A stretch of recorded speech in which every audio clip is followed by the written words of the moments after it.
Clearly, the challenge of extremist terrorism is more complex and deep-rooted than is understood by policymakers. The point about the terrorist archetype is that there is no terrorist archetype. In his recent article in Dawn, Amir Rana pointed out that extremist tendencies are common in all segments of society, irrespective of socioeconomic or educational backgrounds. Now, pundits, bureaucrats and media commentators offer multiple explanations for the waves of terrorism in which we are embroiled. There is an assumption that there are political objectives or causes involved. These violent killers are the products of poverty, of brainwashing, of fanatical religiosity, of the desire to go to heaven, of hatred for the American presence in Afghanistan, of the injustices done to the Muslim world, and so on and so forth. And therefore, if only this, or that, or the other, is done, all the violence will end.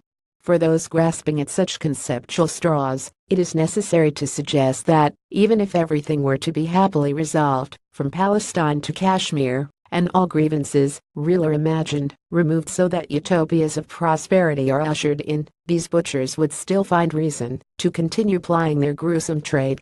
Is terrorism a psychological issue? We feel that cold-blooded mass killers like these must be psychopaths, or at least lonely, disturbed outcasts from society. Not so, writes Dr. Jeff Victorov, in his definitive study of West Asian terrorists, The Mind of the Terrorist, a review and critique of psychological approaches. While there is a smattering of dangerous nutcases, most terrorists are clinically sane and often reasonably well adjusted in their community, social or religious circles. A bizarre kind of inverse egoism drives the terrorist. Thus, these common hypotheses simply bite the dust. Clearly, the challenge of extremist terrorism is more complex and deep-rooted than is understood by policymakers. It is a matter of thought processes. A bizarre kind of inverse egoism drives the terrorist. In 365 BC, in the city of Ephesus in present-day Turkey, a man called Erostratus became tired of his own obscurity. He decided that, if he burnt down the sacred temple to the goddess of the city, he would achieve his moment of fame. The howls of horror of the people at this unspeakable act, and their palpable fear of the anger of their gods, were his rewards. We have his successors today in those that attack places of worship and blow up the shrines of saints for whatever kind of thrilling frisson of excitement such a daring deed gives them. Or those that kill children. Or blow up marketplaces. Or attack cricket teams. Like Erostratus, the modern terrorist is driven by the desire to achieve an innermost degree of notoriety, posthumously or otherwise, through the perpetration of acts of violence. The fact that the act of destruction is performed in cold blood, without any personal motive of acquisition or revenge, upon anonymous victims against whom he may harbor no personal rancor, adds to the sweetness of the deed. The perpetrator has struck his victims with the impersonality of a force of nature, descending upon them as of cyclone or tsunami might have. The Algerian-born philosopher Albert Camus understood the mindset well. In his work The Rebel, he suggests that the seed exists in all of us.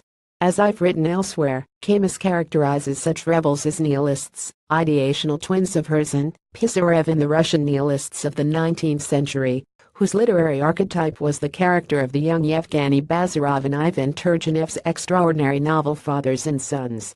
Camus quotes Count Bakunin's words, "The passion for destruction is a creative passion." For Bakunin and his comrades, the violent bloodshed of the Trans-Europe upheavals of 1848 was a feast without beginning and without end. Camus saw that this kind of self-actualization through violence paradoxically carries self-destruction, a suicidal drive, on the other side of its coin. Adolf Hitler, he saw as the ultimate nihilist, whose insensate passion for nothingness ended by turning against itself. Therefore, if we accept Camus's frightening postulate, the seed of nihilism exists in all of us. It needs only to be nurtured, given a cause as some kind of spurious justification, and provided with the resources and means to kill it. The establishment that ran Pakistan chose to do precisely that, remolding ordinary people into human death machines, and mobilizing them for intervention in the Afghanistan situation in 1979, and again in 1996.